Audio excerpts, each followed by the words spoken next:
The Warriors series is one of the best book series of all time. The Warriors series was one of the best book series of all time. With a grand total of 78 books and counting, oh god, is there really that many? Warriors has become one of the longest running book series of all time, and it definitely shows in quality. I think it's pretty clear that the group at Aaron Hunter are just dying to quit, but HarperCollins are the only people who will willingly keep them employed as authors, because I don't think any other publishing company will accept the crap they put out.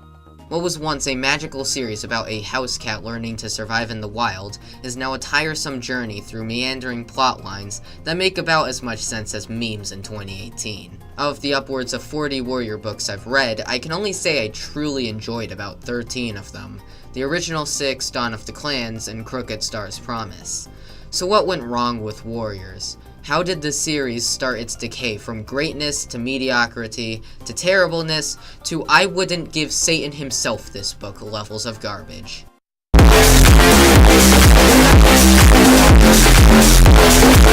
In the beginning, there was heaven and earth.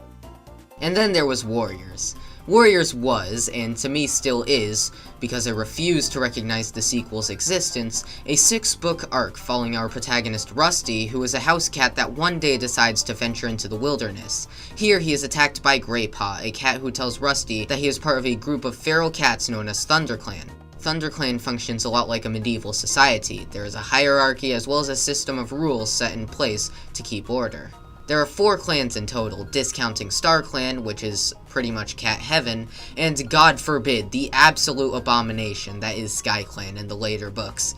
The 4 clans are known as ThunderClan, RiverClan, WindClan, and ShadowClan, and each clan has to keep off the other clan's borders, or else they have a more than high probability of getting attacked. Rusty is asked to join these cats, and he gladly accepts, becoming Firepaw and learning the ways of the clan, eventually becoming leader, spoilers. While it may sound really confusing at first, it's actually a fairly simple concept for a story when you get down to it, and the first story arc makes sure to stretch this idea to its full potential. Keep note of what I just said. The first arc stretches this idea to its full potential. This is a good thing when looking at just these 6 books. Almost no stone is left unturned, and the concept feels fully realized while not being stretched out. However, when looking at the series as a whole, and by whole series, I mean all 78 books, the cracks start to show. If the idea was fully realized in just 6 books, why did we need 70-odd more to flesh it out further? Well, we didn't. Instead, Aaron Hunter just rehashed the same thing again, and again, and again, and again.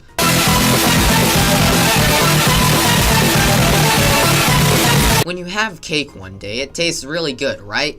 And you have another cake the next day, and it still tastes really good, because cake is awesome. Who wouldn't want cake 2 days in a row? However, imagine if you kept on getting the same exact cake for days on end. Eventually, you wouldn't want the cake. Now, I love cake, but if I have any more, I'll probably get diabetes. That is Warriors right now.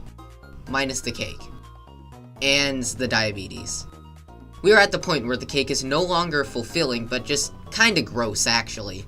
Every once in a while, the cake has sprinkles to make it more appealing, but don't be fooled. It's still the same cake each time. Now, what does cake have to do with a terrible book series? Well, nothing actually, but just accept my analogy, okay? The cake is no longer appetizing anymore. I'm already gorged with cake. Clan rivalries have lost all their values to me. Forbidden inter-clan relationships have lost all value for me as well, considering we're at, what, number 5 right now? But it isn't just doing the same thing over and over again, it's emulating it worse. The first arc has a simple and concise narrative. It makes sense and nothing feels overly dragged out. However, the later arcs have plots that are dragged out for the sake of reaching the arbitrary number of 6 books per arc.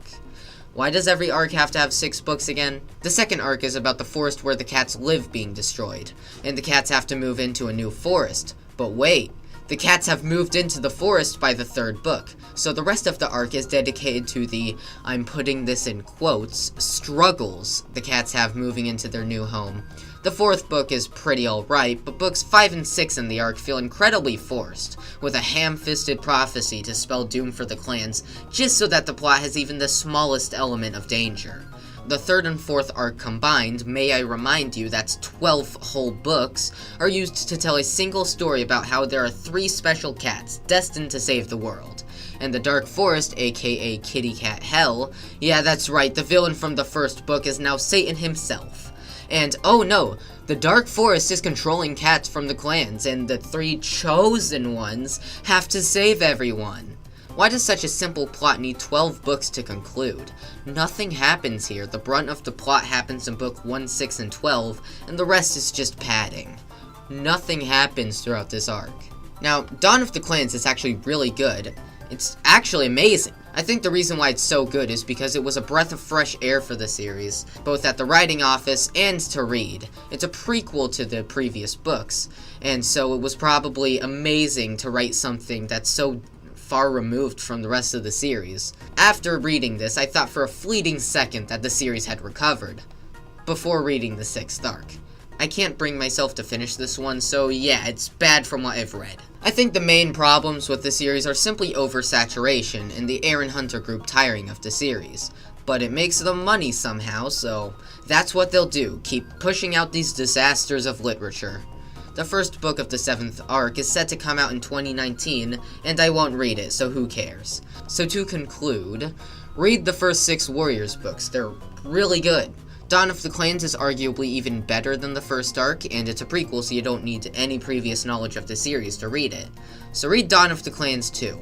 Don't read anything else in the series. No matter how tempted you are, the rest of the series is awful. Don't read the entire thing like I did. Do not read the entire series! Bye.